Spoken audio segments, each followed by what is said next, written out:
Hello, welcome to Learnino. അപ്പൊ നമ്മൾ ഇനി നോക്കാനായിട്ട് പോകുന്നത് അടുത്ത set of previous year questions ആണ്. ഒരു 10 ചോദ്യങ്ങൾ ഇതിലുണ്ട് കേട്ടോ. നമുക്ക് നോക്കാം.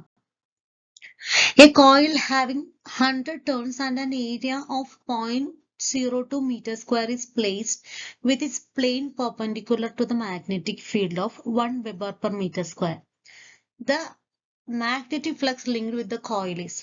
അപ്പൊ ഒരു കോയിൽ ഉണ്ട്, ആ കോയിലിന് 1000 ടേൺസ് ഉണ്ടെന്ന് പറഞ്ഞിട്ടുണ്ട്. 100 ടേൺസ് ഉണ്ട്. ഒരു കോയിലുണ്ട്, കോയിലിന് നമ്പർ ഓഫ് ടേൺസ് എന്ന് പറയുന്നത് 100 ആണ്. ആൻഡ് ഏരിയ എന്ന് പറയുന്നത് 0.02 മീറ്റർ സ്ക്വയർ ആണ് തന്നിട്ടുണ്ട്. വിച്ച് ഇസ് പ്ലേസ്ഡ്, അതായത് with its plane perpendicular to the magnetic ഫീൽഡില് പെർപെൻഡിക്കുലർ ആയിട്ടാണ്. അതായത് മാഗ്നറ്റിക് ഫീൽഡ് നമുക്ക് തന്നിട്ടുണ്ട് 1 വെബർ പെർ മീറ്റർ സ്ക്വയർ എന്നുണ്ട്. മാഗ്നറ്റിക് ഫ്ലക്സ് ആണ് കണ്ടുപിടിക്കാനുള്ളത് അല്ലെ. അപ്പോ കോയിൽ നമ്പർ ഓഫ് ടേൺസ് തന്നു, ഏരിയ ഓഫ് 0.02 ആണ് എന്ത് ചെയ്തിരിക്കുന്നത്, placed with its plane perpendicular to the magnetic field. അതായത് ഈ പറയുന്ന ഇതിന്റെ പ്ലെയിൻ എന്ന് പറയുന്നത് മാഗ്നറ്റിക് ഫീൽഡിന് പെർപെൻഡിക്കുലർ ആയിട്ടാണ് അത് പ്ലേസ് ചെയ്തിരിക്കുന്നത്. മാഗ്നറ്റിക് ഫ്ലക്സ് ആണ് കണ്ടുപിടിക്കേണ്ടത്. എന്താ ചെയ്യുന്നത് നോക്കാം. മാഗ്നറ്റിക് ഫ്ലക്സ് ത്രൂ 1 ടേൺ എന്ന് പറയുന്നത് phi is equal to, magnetic flux ആണ്, ഫൈ എന്ന് പറയുന്നത് B A cos theta. B എന്ന് പറയുന്നത് മാഗ്നറ്റിക് ഫീൽഡ് ആണ്, എ എന്ന് പറയുന്നത് നമ്മൾ പറഞ്ഞ ഏരിയ ആണ്. അപ്പോൾ മാഗ്നറ്റിക് ഫീൽഡ് നമുക്ക് തന്നിട്ടുണ്ട് 1 വെബർ പെർ മീറ്റർ സ്ക്വയറും ഏരിയ എന്ന് പറയുന്നത് 0.02 മീറ്റർ സ്ക്വയർ ആണ് അല്ലെ. The plain of the coil എന്ന് പറയുന്നത് പെർപെൻഡിക്കുലർ ആയതുകൊണ്ട് തന്നെ ഈ കോസ് തീറ്റ എന്ന് പറയുന്നത് എന്താ വരിക, തീറ്റ എന്ന് പറയുന്നത് 0 ഡിഗ്രി ആയിരിക്കും രണ്ട് പെർപെൻഡിക്കുലർ ആവുമ്പോൾ. അപ്പോൾ കോസ് 0 എന്ന് പറയുന്നത് എന്തായിരിക്കും, 1 ആയിരിക്കും അല്ലെ. കോസ് 0 എന്ന് പറയുന്നത് 1 ആയിരിക്കും. അപ്പൊ phi is equal to B A എന്ന് നമുക്ക് വരും അല്ലെ. അപ്പൊ നമ്മൾക്ക് ഈ കോസ് തീറ്റയുടെ value phi is equal to B A into 1 ഇങ്ങനെയാണ് നമുക്ക് വരിക. പിന്നെ ഇതെന്താ 90 വന്നില്ല എന്ന് തോന്നുന്നു അല്ലെ. പെർപെൻഡിക്കുലർ എന്നാണല്ലോ പറഞ്ഞിരിക്കണമെന്ന് നമുക്ക് തോന്നുമ്പോൾ എന്താ 90 വരാത്തത്. പ്ലെയിൻ ഓഫ് ദ കോയിൽ ആണ് ഇല്ലേ. കോയിലിന്റെ പ്ലെയിൻ എന്ന് പറയുന്നത് മാഗ്നറ്റിക് ഫീൽഡിന് പെർപെൻഡിക്കുലർ ആണെന്നാണ് പറഞ്ഞിരിക്കുന്നത്. സോ അതിന്റെ നോർമൽ എന്ന് പറയുന്നത് മറ്റേതിന് പാരലൽ ആയിരിക്കും. അതായത് കോയിൽ എന്ന് പറയുന്നത് പെർപെൻഡിക്കുലർ ടു മാഗ്നറ്റിക് ഫീൽഡ് ഇങ്ങനെ പോകുന്നു. അപ്പൊ കോയിൽ എന്ന് പറയുന്നത് അതിന് പെർപെൻഡിക്കുലർ ആയിട്ടാണ് വരിക. അപ്പൊ അതിന്റെ നോർമൽ എന്ന് പറയുന്നത് എന്തായിരിക്കും, ഇവിടെ ഇതിന് പാരലൽ ആയിരിക്കും. അതുകൊണ്ടാണ് അപ്പൊ അത് രണ്ടും പാരലൽ ആവുമ്പോൾ ഏരിയയും മാഗ്നറ്റിക് ഫീൽഡും തമ്മിൽ കോസ് ആംഗിൾ എടുക്കുന്ന സമയത്ത് 0 ഡിഗ്രി ആയിരിക്കും. അതുകൊണ്ടാണ് അങ്ങനെ വന്നത്. അപ്പൊ സോ ഫ്ലക്സ് ത്രൂ 1 ടേൺ എന്ന് പറയുന്നത് ഫൈ ഈസ് ഈക്വൽ ടു, ഒരു ടേൺ പറയുമ്പോൾ നമ്പർ ഓഫ് ടേൺസ് 1 അല്ലേ. ഇപ്പൊ 1 ഇൻറ്റു ബി എ, ബി എന്ന് പറയുന്നത് 1 ആണ്, ഏരിയ എന്ന് പറയുന്നത് 0.02 ആണ്, പിന്നെ നമ്പർ ഓഫ് ടേൺ പറയുന്നത് 1 ടേൺ ആണ്. അപ്പൊ അത് 1 ഇൻറ്റു 0.02 ഇൻറ്റു 1 ചെയ്യുമ്പോൾ അത് 0.02 തന്നെ ആയിരിക്കും. അപ്പൊ കോയിൽസ് നമുക്ക് ഇപ്പൊ എത്ര എണ്ണം ഉണ്ടെന്നാ പറഞ്ഞത്, 100 എണ്ണം ഉണ്ടെന്നാ പറഞ്ഞത് അല്ലെ. അപ്പൊ 100 എണ്ണം ഉണ്ടെന്ന് പറയുമ്പോൾ എന്ത് ചെയ്താൽ മതി, ഫൈ ഈസ് ഈക്വൽ ടു അത് എൻ ബി എ ആയിരിക്കും അല്ലെ വരാ, ഇൻറ്റു അല്ലെങ്കിൽ ബി എ എൻ. അപ്പൊ phi is equal to B A ചെയ്യുമ്പോൾ നമുക്ക് എന്താ കിട്ടിയത്, അല്ലെങ്കിൽ ജസ്റ്റ് അത് ഡയറക്റ്റ് ആയിട്ട് കൊടുത്താലും മതി. ബി എന്ന് പറയുന്നത് 1 ആണ്, ഏരിയ എന്ന് പറയുന്നത് 0.02 ആണ്, നമ്പർ ഓഫ് ടേൺസ് എന്ന് പറയുന്നത് 100 ആണ്. ഒറ്റ സ്റ്റെപ്പിൽ കിട്ടി. അപ്പൊ 2 വെബർ ആണ് കിട്ടുക. ഓപ്ഷൻ സി ആണ് കറക്റ്റ് ആൻസർ. ഓക്കെ, അവിടെ കൺഫ്യൂഷൻ വരുന്നത് ആ പറയുന്ന ഡിഗ്രി എടുക്കുന്നതിലാണ്. അത് 90 ഡിഗ്രി എടുത്തു കഴിഞ്ഞാൽ ആൻസർ തെറ്റിട്ടായിരിക്കും വരിക. ഓക്കെ, അടുത്ത question. Charged particles of same mass. 2 charged particle ഉണ്ട്, രണ്ടിനും സെയിം മാസ് ആണ്. പക്ഷേ അതിന്റെ ചാർജസിന്റെ റേഷ്യോ എന്ന് പറയുന്നത് 1:4 ആണ്. C1:C2 എന്ന് പറയുന്നത് 1:4 ആണ്. അതൊരു യൂണിഫോം പെർപെൻഡിക്കുലർ മാഗ്നറ്റിക് ഫീൽഡിലേക്ക് എൻട്രി ചെയ്യണം. അപ്പൊ അങ്ങനെയെങ്കിൽ ratio of their time period in their respective circular പാത്താ ചോദിക്കണം. Ratio of time period T1:T2 എന്താണെന്നാണ് നമ്മളത് ചോദിക്കുന്നത്. അപ്പൊ 4:1 ആണ് ആൻസർ വരെ. എങ്ങനെ ചെയ്യാന്ന് നോക്കാം. This one's straight from circular motion in a magnetic field for a charged particle moving perpendicular to the uniform magnetic field time period കണ്ടുപിടിക്കണം ആദ്യം. കാരണം അതിലെ കണ്ടുപിടിക്കാൻ പറഞ്ഞിരിക്കുന്നത്. ഇപ്പൊ ടൈം പീരീഡ് ചാർജ് തമ്മിലുള്ള റിലേഷൻ ആണ് നമ്മൾക്ക് അറിയാനുള്ളത്. അപ്പൊ ഒരു ചാർജ്ഡ് പാർട്ടിക്കിള് ഒരു യൂണിഫോം മാഗ്നറ്റിക് ഫീൽഡിൽ കൂടെ പെർപെൻഡിക്കുലർ ആയിട്ട് മൂവ് ചെയ്യുകയാണെന്നുണ്ടെങ്കിൽ അതിന്റെ ടൈം പീരീഡ് എന്ന് പറയുന്നത് T=2πm divided by Q into B ആണ്. ഓക്കെ, അപ്പൊ അതിൽ 2π കോൺസ്റ്റന്റ് ആണ്. അവിടെ എമ്മും ബി ഒക്കെ സെയിം ആണെന്ന് പറഞ്ഞിട്ടുണ്ട്. അപ്പൊ ടി പറയുന്നത് എന്തിനു മാത്രം പ്രൊപ്പോർഷണൽ ആവുള്ളൂ, T പ്രൊപ്പോർഷണൽ ടു 1/Q ആണ്. അപ്പൊ അതിനർത്ഥം T1/T2 ചെയ്യുകയാണെന്നുണ്ടെങ്കിൽ Q2/Q1 ഈക്വൽ ആണ്.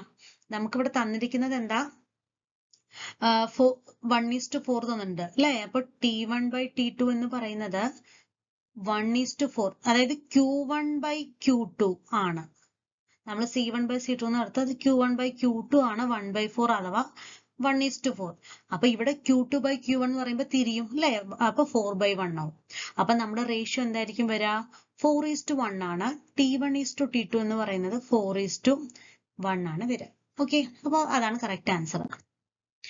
Which one is not a ferromagnetic material? താഴെ തന്നിരിക്കുന്നതിൽ ഫെറോമാഗ്നറ്റിക് മെറ്റീരിയൽ അല്ലാത്തത് ഏതാണ്? അതൊക്കെ കാണാതെ പഠിക്കാനുള്ളതാണ് അല്ലെ. കൊബാൾട്ട് ഏതൊക്കെയാണ് ഫെറോ, ഏതൊക്കെയാണ് അല്ലാത്തെന്നുള്ളതൊക്കെ നമ്മൾ ആ ഒരു എക്സാമ്പിൾസ് പഠിച്ചു വെച്ച് കഴിഞ്ഞാൽ ഇതുപോലുള്ള ചോദ്യങ്ങൾക്ക് വേഗം ഉത്തരം കണ്ടെത്താം അല്ലെ. Cobalt, tungsten, nickel, gadolinium, iron. Okay, ferromagnetic അല്ലാത്തത് ഇതില് ടങ്സ്റ്റൺ ആണ്. അപ്പൊ ബാക്കിയുള്ളതൊക്കെ കാണാതെ പഠിക്കുക. ഫെറോമാഗ്നറ്റിക് അല്ലാതെ ഏതൊക്കെയാ, cobalt, nickel, gadolinium, iron. Okay, അപ്പൊ അങ്ങനെ കാണാതെ പഠിക്കാം. അപ്പൊ അയൺ എന്ന് പറയുന്ന ഫെറോമാഗ്നറ്റിക് ആണ്. കൊബാൾട്ട്, നിക്കൽ എല്ലാം ഫെറോമാഗ്നറ്റിക് ആണ്. ടങ്സ്റ്റൺ മാത്രം പാരാമാഗ്നറ്റിക് ആണ്, അത് ഫെറോമാഗ്നറ്റിക് ഇല്ല. അതുകൊണ്ടാണ് ഓപ്ഷൻ ബി കറക്റ്റ് ആയത്. If an inductor coil of self-inductance 2 Henry stores 25 joule of magnetic energy, then the current I passing through it is. ഒരു ഇൻഡക്ടർ കോയിൽ ആണ്, ഇതിന്റെ സെൽഫ് ഇൻഡക്റ്റൻസ് എന്ന് പറയുന്നത് 2 ഹെൻറി ആണെന്ന് പറഞ്ഞിട്ടുണ്ട്. അതിന്റെ ഒരു എനർജി സ്റ്റോർ ചെയ്തിട്ടുള്ളത് 25 ജൂൾ ആണ് തന്നിട്ടുണ്ട്. അങ്ങനെയെങ്കിൽ കറണ്ട് പാസിംഗ് ത്രൂ ഇറ്റ് ആണ് നമ്മൾക്ക് കണ്ടുപിടിക്കാനുള്ളത്. തന്നിരിക്കുന്ന ഡാറ്റാസ് ഇതൊക്കെയാണ്. അതിൽ കൂടെയുള്ള കറണ്ട് ആണ് നമ്മൾ കണ്ടുപിടിക്കാനായിട്ടുള്ളത്. അപ്പൊ എനർജി സ്റ്റോർഡ് ഇൻ ഇൻഡക്ടർ എന്ന് പറയുന്നത് യു അഥവാ ഇ എന്ന് പറയുന്നത് ½ Li² ആണെന്നുള്ള ബോധം നമ്മൾക്ക് വേണം. അതുണ്ടെങ്കിൽ നമുക്ക് ചെയ്യാൻ പറ്റുള്ളൂ. കപ്പാസിറ്റർ ആണെന്നുണ്ടെങ്കിൽ energy is equal to ½ CV² ആണ്. അതും കൂടെ ഇതിന്റെ കൂടെ ഒന്ന് പഠിച്ചു വെച്ചോളൂ. അപ്പൊ ഇവിടെ തന്നിട്ടുണ്ട് എനർജി യു എന്ന് പറയുന്നത് അല്ലെങ്കിൽ ഇ എന്ന് പറയുന്നത് 25 ജൂൾ ആണ്. ഇൻഡക്ടൻസ് എന്ന് പറയുന്നത് 2 ഹെൻറി തന്നിട്ടുണ്ട്. ജസ്റ്റ് സബ്സ്റ്റിറ്റ്യൂട്ട് ചെയ്താൽ മാത്രം മതി. അതായത് ½ ഇൻറ്റു എൽ എന്ന് പറയുന്നത് 2 ഇൻറ്റു I² വിച്ച് ഈസ് ഇതാണ് 25 തന്നിരിക്കുന്നത് അല്ലേ. ഇപ്പൊ 2 ഇൻറ്റു ക്യാൻസൽ ചെയ്ത് പോയി, പിന്നെ ഒന്നുമില്ല. I² ഈസ് ഈക്വൽ ടു 25 കിട്ടി. അപ്പൊ I എന്ന് പറയുന്നത് √25 ആണ്. അതെന്ന് പറയുന്നത് 5 ആംപിയർ ആണ്. വളരെ സിമ്പിൾ ആയിട്ടുള്ള ഒരു ക്വസ്റ്റ്യൻ. ഓക്കെ, 5 ആംപിയർ ആണ് കറക്റ്റ് ആൻസർ. അടുത്ത ചോദ്യം, when a current passing through a coil, ഒരു current passing through a coil changes at the rate of 30 ampere per സെക്കൻഡിലാണ് കോയിലിൽ കൂടിയുള്ള കറണ്ട് എന്ന് പറയുന്നത് ചേഞ്ച് ചെയ്യുന്നത്. അപ്പൊ EMF അത് ചേഞ്ച് ചെയ്യുമ്പോൾ EMF ഓട്ടോമാറ്റിക്കലി ഇൻഡ്യൂസ് ആവുമല്ലോ. അപ്പൊ EMF ഇൻഡ്യൂസ് ചെയ്യുന്നത് 12 വോൾട്ട് ആണ്. അപ്പൊ self inductance of the coil ആണ് നമുക്ക് കണ്ടുപിടിക്കാനായിട്ടുള്ളത്. തന്നിരിക്കുന്ന എന്തൊക്കെയാ, rate of change of current തന്നിട്ടുണ്ട്, di/dt തന്നിട്ടുണ്ട് അല്ലെ, അല്ലെങ്കിൽ di/dt. Rate of change of current എന്ന് പറയുന്നത് 30 ആംപിയർ പെർ സെക്കൻഡ് തന്നിട്ടുണ്ട്. EMF induced in the coil, EMF എന്ന് പറയുന്നത് 12 വോൾട്ട് തന്നിട്ടുണ്ട്. IL ആണ് കണ്ടുപിടിക്കാനുള്ളത്. അതിന്റെ ഇക്വേഷൻ നമ്മൾ അറിയുമെങ്കിൽ വേറെ ഒന്നും നോക്കേണ്ട കാര്യമില്ല.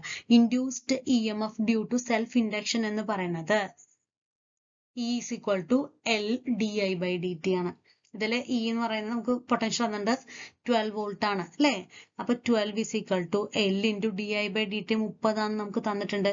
അപ്പൊ ഇതിന്ന് നമ്മൾക്ക് എന്ത് കണ്ടുപിടിക്കാം, 12/30 ചെയ്ത് കഴിഞ്ഞാൽ L കിട്ടും. 12/30 ചെയ്ത് കഴിഞ്ഞാൽ 0.4 ഹെൻറി കിട്ടും അല്ലെ. 12/30 പറയുമ്പോൾ അത് 3 ഇൻറ്റു 10 എഴുതാം. ഇത് 4 കിട്ടും. എളുപ്പപ്പണി അതാണ് അല്ലെ. അപ്പൊ 4/10 വരും 0.4 ഹെൻറി. ഓക്കെ, ഇങ്ങനെയാണ് അത് ചെയ്യേണ്ടത്. അല്ലാണ്ട് നിങ്ങൾ 12/30 വെച്ചിട്ട് നമ്മൾ അവിടെ ഡിവൈഡ് ചെയ്യാൻ വേണ്ടി നിൽക്കരുത്. അപ്പൊ നമുക്ക് അത്രയും ടൈം വേസ്റ്റ് ആവും. അപ്പൊ ഇങ്ങനെയുള്ളതൊക്കെ ആണെന്നുണ്ടെങ്കിൽ, കാരണം 12ഉം 3ഉം വന്ന് എന്തായാലും വെട്ടിപ്പോകും നമുക്കറിയാം. പിന്നെ ബാക്കി വരുന്ന 10 അല്ലേ. അല്ലെങ്കിൽ മനസ്സിൽ വെച്ചാൽ മതി 12/3 4 ആണ്. 4/10 ഒരു താഴെ ഒരു 0 വരുന്നുണ്ട്. അപ്പോൾ 4 തൊട്ട് മുമ്പായിട്ട് ഒരു ഫുൾ സ്റ്റോപ്പ് ഇടണം എന്നുള്ളത് നിങ്ങളുടെ മനസ്സിൽ കൊടുന്ന് കണക്ക് കൂട്ടിയാലും ധാരാളം. ഓക്കെ, എളുപ്പമാണ്. ഇക്വേഷൻ മാത്രം പറഞ്ഞാൽ മതി. അടുത്ത question, an electromagnetic wave traveling in vacuum has its electric field component. ഒരു ഇലക്ട്രോമാഗ്നറ്റിക് വേവ് ഇങ്ങനെ വാക്യൂമിൽ കൂടെ പോകുന്നുണ്ട്. അതിന്റെ ഇലക്ട്രിക് ഫീൽഡ് കോമ്പോണന്റിന്റെ വാല്യൂ ആണ് ഈ താഴെ കൂടെ കൊടുത്തിരിക്കുന്നത് 15 sin 1.57y plus 5.t into j bar j cap എന്നാണ് പറയുന്നത്. Okay, j cap. The wave length of the wave, ആ വേവിന്റെ വേവ് ലെങ്ത് ആണ് നമ്മൾക്ക് കണ്ടുപിടിക്കാനായിട്ടുള്ളത്. തന്നിരിക്കുന്നത് എന്താണ്? വാക്യൂമിൽ കൂടെ പോകുന്ന ഇലക്ട്രോ മാഗ്നറ്റിക് വേവിന്റെ ഇലക്ട്രിക് ഫീൽഡ് കോമ്പോണന്റിന്റെ വാല്യൂ മാത്രമേ തന്നിട്ടുള്ളൂ. ഇത് വെച്ചിട്ടാണ് നമ്മൾ എന്ത് കണ്ടുപിടിക്കാനായിട്ടുള്ളത്? Wavelength of the wave നമ്മൾ കണ്ടുപിടിക്കുന്നത്. തന്നിട്ടുണ്ട് ഗിവൺ ഇലക്ട്രിക് ഫീൽഡ് തന്നിട്ടുണ്ട്. This is of the standard form ആണ് നമുക്കിപ്പോൾ തന്നിരിക്കുന്നത്. അപ്പൊ കെ എന്ന് പറയുന്നത് വേവ് നമ്പറും ലാംഡ എന്ന് പറയുന്നത് 2π/k ആണ്. ആ തന്നിരിക്കുന്ന ഇലക്ട്രിക് ഫീൽഡ് കോമ്പോണന്റ് എന്ന് പറയുന്നത് ഒരു സ്റ്റാൻഡേർഡ് ഫോം ആണ്. നമ്മുടെ ഇലക്ട്രിക് ഫീൽഡ് കോമ്പോണന്റിന്റെ ഇക്വേഷൻ നമ്മൾ അറിയാലോ അല്ലെ, വേവ് എങ്ങനെ പോവാന്നുള്ളത്. ദേ ഇതാണ് നമ്മളുടെ വേവ് എന്നുണ്ടെങ്കിൽ അതില് ഈ ഡയറക്ഷനില് ഇത് ഇലക്ട്രിക് ഫീൽഡ് ഇങ്ങനെ പോകും. ഇത് ഇ നോട്ടും ഇത് ബി നോട്ടും അല്ലെ. മാഗ്നറ്റിക് ഫീൽഡ് ഇത് ഈ ഡയറക്ഷനിലാണ്. അപ്പൊ ഇലക്ട്രിക് ഫീൽഡ് ഇങ്ങനെ പോകുന്ന സമയത്ത് അത് ഇങ്ങനെ ഇലക്ട്രിക് ഫീൽഡ് പോകും. അപ്പൊ ആ ടൈമില് മാഗ്നറ്റിക് ഫീൽഡ് ഇത് ഈ ഡയറക്ഷനിലായിരിക്കും പോകുന്നുണ്ടാവും. ഇങ്ങനെ. അപ്പൊ ഇത് ഇങ്ങനെ ചെരിഞ്ഞിട്ട് ഇങ്ങനെ വരും. നിങ്ങളിതൊക്കെ തിയറിയിൽ നിങ്ങൾ പഠിച്ചിട്ടുണ്ടാവുമല്ലോ. ഒരേ സെയിം ഹൈറ്റ് ആയിരിക്കും കേട്ടോ. ഓക്കെ, അതിങ്ങനെയാണ് വരിക. അപ്പൊ ഇതെന്ന് പറയുന്നത് ഇലക്ട്രിക് ഫീൽഡും മാഗ്നറ്റിക് ഫീൽഡും ഇങ്ങനെ ആയിരിക്കും എന്നുള്ളത് നിങ്ങൾ പഠിച്ചിട്ടുണ്ടാവും. അപ്പം ജസ്റ്റ് ഒന്ന് മനസ്സിലാവാൻ വേണ്ടിയിട്ട് ജസ്റ്റ് ഒന്ന് കൊടുത്തെന്ന് മാത്രമേ ഉള്ളൂ കേട്ടോ. അപ്പൊ ഈ രീതിയിലാണ് വരിക. അപ്പൊ ഇതിൽ ഇലക്ട്രിക് ഫീൽഡ് കോമ്പോണന്റിന്റെ ഇക്വേഷൻ എന്ന് പറയുന്നത് പ്ലസ് ഇ നോട്ട് എന്ന് പറയുന്ന മാക്സിമം വാല്യൂ ആണ് അല്ലെ. ഈ മാക്സിമം വാല്യൂ ആണ് E naught into sine 2π/λ into X minus 2π/ft into J cap. Okay, ഇതാണ് എന്ത്? ഇലക്ട്രിക് ഫീൽഡിന്റെ. ഇനി മാഗ്നറ്റിക് ഫീൽഡ് ആണെന്നുണ്ടെങ്കിലോ ബി നോട്ട് ഇൻറ്റു സൈൻ 2π/λ. അത് രണ്ടൊന്ന് മനസ്സിലാക്കി വെക്കുക. കാരണം ഇവിടെ തന്നിരിക്കുന്നത് ഇലക്ട്രിക് ഫീൽഡിന്റെ ആണ്. അതുകൊണ്ട് മാഗ്നറ്റിക് ഫീൽഡും കൂടെ ഒന്ന് ഓർത്ത് വെക്കുക. Minus 2π/ft into J cap. ഇങ്ങനെയാണ് വരിക. അപ്പൊ ഇതിലെ ഈ ഒരു ഇക്വേഷൻ നമുക്ക് തന്നിരിക്കുന്ന ചോദ്യം വെച്ചിട്ട് നമ്മളൊന്ന് കമ്പയർ ചെയ്ത് നോക്കുക അല്ലെ. നമുക്ക് തന്നിരിക്കുന്ന ഇക്വേഷൻ എങ്ങനെയായിരുന്നു? നമുക്കത് വേറൊരു കളറിൽ കൊടുക്കാം. തന്നിരിക്കുന്ന ഇക്വേഷൻ എന്തായിരുന്നു? E is equal to 15 sin 1.57y plus 5.4 into t j cap. ഇതായിരുന്നല്ലോ തന്നിരിക്കുന്നത്. കമ്പയർ ചെയ്യുക, ഈ രണ്ട് ഇക്വേഷൻസ് തമ്മിൽ കമ്പയർ ചെയ്യുക അല്ലെ. അപ്പൊ ഇതില് 2π/λ ആണ് എന്ത് വരുന്നത്? 1.57 വരുന്നത് അല്ലെ. 2π/λ ആണ് 1.57 വരുന്നത്. പിന്നെ ഈ 2π/ft എന്ന് പറയുന്നത് ഈ 2πf എന്ന് പറയുന്നത് 5.4 കിട്ടിയിട്ടുണ്ട്. നമ്മളത് ചോദിച്ചിരിക്കുന്നത് എന്താണ്? ലാംഡയുടെ വാല്യൂ ആണ് കണ്ടുപിടിക്കാനായിട്ട് പറഞ്ഞിരിക്കുന്നത് അല്ലെ. അപ്പൊ ഇതിൽ ലാംഡ എന്ന് പറയുന്നത്, അപ്പൊ ഇതില് 2π/λ ആണ് 1.57 എങ്കിൽ ലാംഡ എന്ന് പറയുന്നത് 1.57 ഡിവൈഡഡ് ബൈ 2π അല്ലേ വരുന്നത് അല്ലെ. 1.57 അതായത് ഈ ഒരു ഇക്വേഷൻ ഈ ഒരു ഇക്വേഷൻ 1 എന്ന് 1.57 ഡിവൈഡ് ബൈ 2π/1.57 വരെ അല്ലെ. ഇക്വേഷൻ 1 എന്ന് എടുക്കുമ്പോൾ തിരിച്ചിട്ടാ വരാം. അപ്പൊ ഇതില് ഒന്ന് മായ്ക്കാം. അപ്പൊ ലാംഡ എന്ന് പറയുന്നത് ഇത് അങ്ങോട്ടും ഇങ്ങോട്ടും പോകും. അപ്പൊ നമുക്ക് വരുന്നത് എങ്ങനെയാ വരിക? 2π/1.57 ആണ് നമ്മൾക്ക് വരുന്നത്. ഓക്കെ, അപ്പൊ നമുക്ക് വാല്യൂ സബ്സ്റ്റിറ്റ്യൂട്ട് ചെയ്യുമ്പോൾ എന്താ നമുക്ക് ഇതിൽ കിട്ടുന്ന വാല്യൂ എങ്ങനെയാ? ഇതിൽ വേറൊരു കാര്യം കൂടിയുണ്ട്. നമ്മള് π/2ന്റെ വാല്യൂ എന്ന് പറയുന്നത് അപ്രോക്സിമേറ്റ്ലി 1.57 ആണെന്നുള്ള ഒരു ധാരണ കൂടെ നമ്മുടെ മനസ്സിലുണ്ടാവണം കേട്ടോ. അപ്പൊ നമുക്ക് കുറച്ചുകൂടി എളുപ്പമായി. അപ്പൊ 2π ഡിവൈഡഡ് ബൈ π/2. അപ്പൊ ഇതൊന്നും ക്യാൻസൽ ചെയ്തുമ്പോൾ ലാസ്റ്റ് വരുന്നത് 4 മീറ്റർ മാത്രമാണ്. ഓക്കെ, അപ്പൊ ഇതിൽ ഈ ഒരു ഇക്വേഷൻ കമ്പയർ ചെയ്യാനുള്ള ഒരു ഓർമ്മ നമ്മൾക്ക് ആ സമയത്ത് വരണം എന്നുള്ളതാണ് ശ്രദ്ധിക്കേണ്ടത്. ഓക്കെ, അപ്പൊ എത്ര നമുക്ക് ആൻസർ വരിക? 4 ആണ് നമ്മൾക്ക് ആൻസർ വരിക. അടുത്ത question. Chromatic aberration arises in thick lenses due to scattering of light, refraction of light, interference of light, reflection of light, dispersion of light. Chromatic aberration arises in thick lenses. Chromatic aberration എന്ന് പറയുന്നത് എന്തുകൊണ്ടാണ് ഉണ്ടാവുന്നതാണ് ചോദ്യം വരുന്നത്. Chromatic aberration എന്ന് പറയുന്ന സമയത്ത് നമ്മൾക്ക് ഒരു ഒപ്റ്റിക്കൽ ഡിസ്റ്റോർഷൻ ആണ് ശരിക്കും പറഞ്ഞു കഴിഞ്ഞാൽ. അതായത് ഒരു ലെൻസിന് എല്ലാ കളേഴ്സും ഫോക്കസ് ചെയ്യാൻ പറ്റാത്തത്. ഒരു എക്സാക്ട് സെയിം പോയിന്റിൽ വേണ്ട രീതിയിൽ ഫോക്കസ് ചെയ്യാൻ പറ്റാത്തതുകൊണ്ട് ഒരു കളർ ഫ്രിഞ്ചസ് പോലെ നമുക്ക് കാണും. അതായത് ഇവിടെ പച്ച കാണേണ്ട സ്ഥാനത്ത് ഇതൊരു സാധനം റെഡ് കളർ ആണെങ്കിൽ നമുക്ക് ഇവിടെ കാണുന്നത് ഒരുമാതിരി വേറെയും പല കളേഴ്സും കൂടെ ഇതിലിങ്ങനെ മിക്സ് ചെയ്തിട്ട് ഇങ്ങനെ വരുന്ന പോലെ ആയിരിക്കും നമ്മൾക്ക് എന്ത് ചെയ്യുന്നുണ്ടാവുക, കാണുന്നുണ്ടാവുക അല്ലെ. ഇതാണ് നമ്മൾ ഈ ക്രോമാറ്റിക് അബറേഷൻ എന്ന് പറയുന്നത്. ഇത് എന്തുകൊണ്ടാണ് ഉണ്ടാവുന്നതെന്നാണ് ചോദിക്കണം. ക്രോമാറ്റിക് അബറേഷൻ എന്ന് പറയുന്നത് ഹാപ്പൻസ് ബിക്കോസ് എപ്പോഴാ സംഭവിക്കുന്നത്, ഡിഫറെന്റ് വേവ് ലെങ്സ്, അതായത് different colours of light are bend by different amounts. പല എമൗണ്ടിൽ പല കളേഴ്സ് ബെൻഡ് ചെയ്യുമ്പോഴാണ് ഈ ഒരു പ്രതിഭാസം ഉണ്ടാകുന്നത് when passing through A lens. അപ്പൊ ഒരു ലെൻസിൽ കൂടെ ഇങ്ങനെ ലൈറ്റ് പാസ് ചെയ്യുന്ന സമയത്ത് അവിടെ പല ലൈറ്റിനും പല കളേഴ്സ് ആയിരിക്കും. ആ ഡിഫറെന്റ് വേവ് ലെങ്സ് എന്ന് പറയുന്നത് പല എമൗണ്ടിൽ അത് ബെൻഡ് ചെയ്യുന്നത് കൊണ്ടാണ് ഇങ്ങനെ ഒരു പ്രശ്നം നമുക്ക് ആ ലെൻസിൽ കൂടെ വരുന്ന ചിത്രത്തിൽ കാണുന്നത്. അപ്പോൾ this effect is due to dispersion കാരണമാണ്. Refractive index of the lens material depends on wave ലെങ്തിനെ ഡിപ്പെൻഡ് ചെയ്യുന്നുണ്ട്. അപ്പൊ ഇത് മെയിൻ ആയിട്ട് എന്ത് കാരണമാണ്, ഡിസ്പേർഷൻ കാരണമാണ്. സ്കാറ്ററിംഗ് ഒന്നും അല്ല, റിഫ്രാക്ഷൻ ഒന്നും അല്ല, ഇന്റർഫറൻസും അല്ല, റിഫ്ലക്ഷനും അല്ല, ഡിസ്പേർഷൻ ആണ് മെയിൻ ആയിട്ട്. ഡിസ്പേർഷൻ പറയുമ്പോൾ ഇങ്ങനെ പല കളേഴ്സ് ആയിട്ട് ഡിസ്പേഴ്സ് ചെയ്ത് പോകുന്നതുകൊണ്ടാണ് നമുക്ക് ഈ രീതിയിൽ അത് കാണപ്പെടുന്നത്. ഓക്കെ, അടുത്ത ക്വസ്റ്റ്യൻ.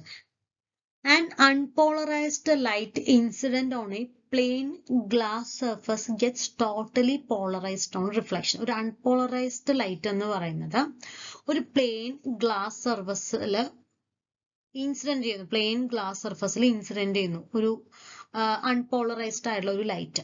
അപ്പൊ അത് മൊത്തമായും റിഫ്ലക്ട് ചെയ്യുന്ന സമയത്ത്, അതായത് ഇങ്ങനെ വരുന്നു, ഇൻസിഡന്റ് ചെയ്യുന്നു, ഇങ്ങനെ വരുന്നു, അത് ഇൻസിഡന്റ് ചെയ്യുന്നു. അപ്പൊ അത് നമുക്ക് ഇവിടെ വരുന്ന സമയത്ത് പോളറൈസ്ഡ് ആയിട്ടാണ്. ഒരു അൺപോളറൈസ്ഡ് ലൈറ്റ് നമുക്ക് അവിടെ പോളറൈസ്ഡ് ആയിട്ടാണ് റിഫ്ലക്ഷനിൽ കിട്ടുക.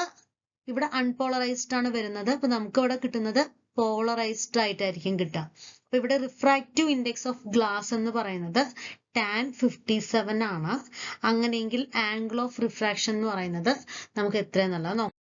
ഓക്കെ, അപ്പൊ നമുക്ക് തന്നിരിക്കുന്ന ഡാറ്റാസ് എന്തൊക്കെയാണ്? അത് അൺപോളറൈസ്ഡ് ലൈറ്റ് റിഫ്ലക്ട് ചെയ്യുമ്പോൾ പോളറൈസ്ഡ് ആവുന്നുണ്ട്.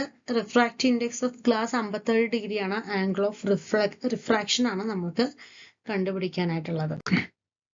അപ്പൊ ഇതൊരു ബ്രവിസ്റ്റർ ലോ അനുകുറിച്ചിട്ടുള്ള ഒരു ക്വസ്റ്റ്യൻ ആണ്. അതായത് വെൻ ലൈറ്റ് എന്ന് പറയുന്നത് ടോട്ടലി പോളറൈസ് ചെയ്യുന്നുണ്ട്, ഒരു ലൈറ്റ് എന്ന് പറയുന്നത് റിഫ്ലക്ഷനിൽ ഫുള്ളി പോളറൈസ്ഡ് ആവുന്നുണ്ടെങ്കിൽ ആംഗിൾ ഓഫ് ഇൻസിഡൻസിന് പറയുന്ന പേരാണ് ബ്രവിസ്റ്റർ ആംഗിൾ. ഇപ്പൊ നമ്മൾ കണ്ട പ്രോസസ്സ് ആക്ച്വലി ബ്രവിസ്റ്റർ ലോ വെച്ചിട്ടുള്ള സാധനം.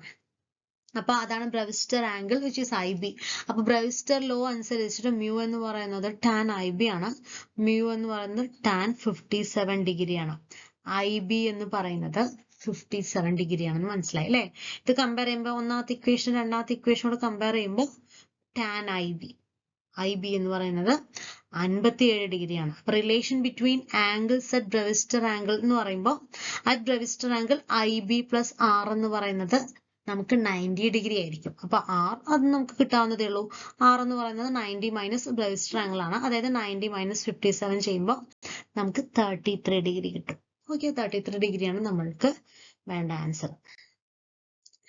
Light energy is redistributed in, light energy എന്ന് പറയുന്നത് റീഡിസ്ട്രിബ്യൂട്ട് ചെയ്യുന്നുണ്ട് in diffraction and interference, reflection and diffraction, refraction and interference, reflection and polarisation, polarisation and refraction. അപ്പൊ ലൈറ്റ് എനർജി എന്ന് പറയുന്നത് എന്തിലാണ് റീഡിസ്ട്രിബ്യൂട്ട് ചെയ്യുന്നത്?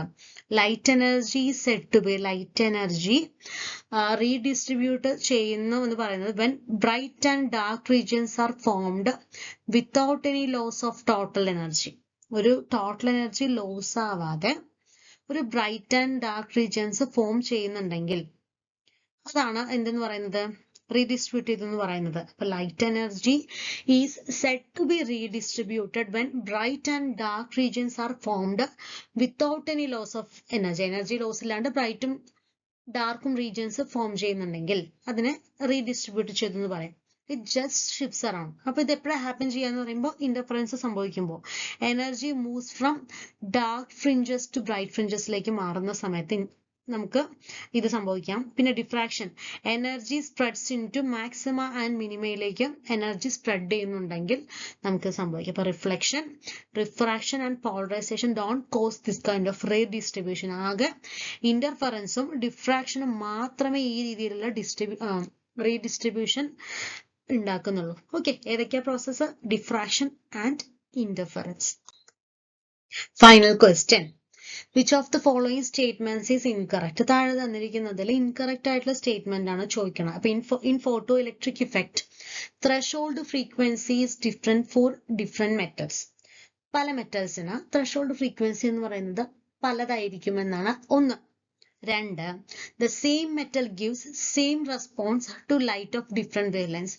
പല വേവ് ലെങ്ത്തിലുള്ള ലൈറ്റുകൾ വരുന്നുണ്ട്, അങ്ങനെയെങ്കിൽ ഒരേ മെറ്റല് ഒരേ റെസ്പോൺസ് ആണ് കൊടുക്കുക എന്ന് പറയുന്നു.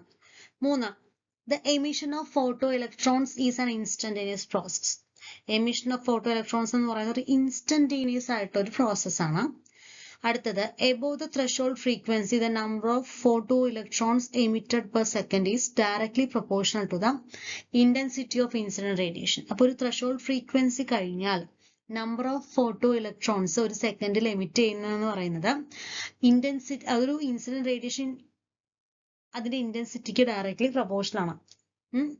അടുത്തത്, the maximum kinetic energy of the photo electron എന്ന് പറയുന്നത് independent of the intensity of incident radiation. അപ്പൊ മാക്സിമം ഒരു ഫോട്ടോ ഇലക്ട്രോണിന്റെ മാക്സിമം കൈനറ്റിക് എനർജി എന്ന് പറയുന്നത് ഇൻസിഡന്റ് റേഡിയേഷന്റെ ഇന്റൻസിറ്റി ഡിപ്പെൻഡ് ചെയ്യുന്നില്ല. അപ്പൊ ഇത്രയും കാര്യങ്ങളാണ് നമുക്ക് തന്നിരിക്കുന്ന ഓപ്ഷൻസ്. ഇൻകറക്റ്റ് ആയിട്ടുള്ളതാണ് ചോദിക്കുന്നത്. ഓപ്ഷൻ ബി ആണ് ഇൻകറക്റ്റ്. കാരണം ത്രെഷോൾഡ് ഫ്രീക്വൻസി എന്ന് പറയുന്നത് പല മെറ്റലിന് പലതായിരിക്കും. സത്യമാണ്, ഓരോന്നിനും എല്ലാം ഒരുപോലെ അല്ലോ വർക്ക് ചെയ്യുക. അപ്പൊ depends on work function of metal, നമുക്കത് വേരി ചെയ്യാം. ഒന്ന്. അടുത്തത്, same metal gives same response to light of different wavelengths. അപ്പൊ ഒരേ same metal gives same response to, പല വേവ് ലെങ്ത്തിൽ ഒരിക്കലും ഒരേ റെസ്പോൺസ് ഇല്ല, പല വേവ് ലെങ്ത്തില് പല റെസ്പോൺസ് ആയിരിക്കും. അപ്പൊ different wave length gives different kinetic energies and emission conditions നമുക്ക് അവിടെ തരുന്നുണ്ട്. ഓക്കെ, അപ്പൊ അതുകൊണ്ട് ഓപ്ഷൻ ബി ആണ് നമ്മുടെ ഇൻകറക്റ്റ് ആയിട്ടുള്ള സ്റ്റേറ്റ്മെന്റ്. ബാക്കിയുള്ളതും കൂടെ നോക്കാം. The emission of photoelectrons is an instantaneous process. അത് കറക്റ്റ് ആണ്, കാരണം ഇവിടെ ഒരു മെഷറബിൾ ടൈം ലാഗ് ഒന്നുമില്ല. അപ്പൊ അത് ഇൻസ്റ്റന്റ് ആയിട്ട് നടക്കുന്ന ഇൻസ്റ്റന്റേനിയസ് ആയിട്ടുള്ള ഒരു പ്രോസസ് ആണ് option C, emission of photoelectrons എന്ന് പറയുന്നത്. അടുത്തത്, എബോവ് ദ ത്രെഷോൾഡ് ഫ്രീക്വൻസി, ഒരു ത്രെഷോൾഡ് ഫ്രീക്വൻസി കഴിഞ്ഞാൽ number of photoelectrons emitted per second എന്ന് പറയുന്നത്, number of photoelectrons emitted per second എന്ന് പറയുന്നത് ഡയറക്ട്ലി പ്രൊപ്പോർഷണൽ ടു ഇന്റൻസിറ്റി ആയിരിക്കും. മറ്റൊന്ന്, maximum kinetic energy of photoelectrons എന്ന് പറയുന്നത് ഇൻഡിപെൻഡന്റ് ഓഫ് ഇന്റൻസിറ്റി ആയിരിക്കും. ഓക്കെ, അതും കറക്റ്റ്. ഡിപ്പെൻസ് ഓൺ ഫ്രീക്വൻസിനെ മാത്രമേ ഡിപ്പെൻഡ് ചെയ്യുള്ളൂ, ഇന്റൻസിറ്റിനെ അത് ഡിപ്പെൻഡ് ചെയ്യുന്നില്ല. അപ്പൊ നമ്മുടെ ഓപ്ഷൻ ഏതാണ്? ഓപ്ഷൻ ബി ആണ് ഇവിടെ കറക്റ്റ് ആയിട്ടുള്ള ആൻസർ. അപ്പോൾ ഇത്രയാണ് നമ്മൾ ഈ സെറ്റിലുള്ളത്. ഇനി അടുത്തൊരു സെറ്റിലുള്ള കുറച്ച് ക്വസ്റ്റ്യൻസും കൂടെ കഴിഞ്ഞാൽ കുറച്ച് പ്രീവിയസ് ക്വസ്റ്റ്യൻസ് കഴിയും. അത് കഴിഞ്ഞ് അടുത്ത സെറ്റുമായിട്ട് നമുക്ക് വീണ്ടും കാണാം. Thank you.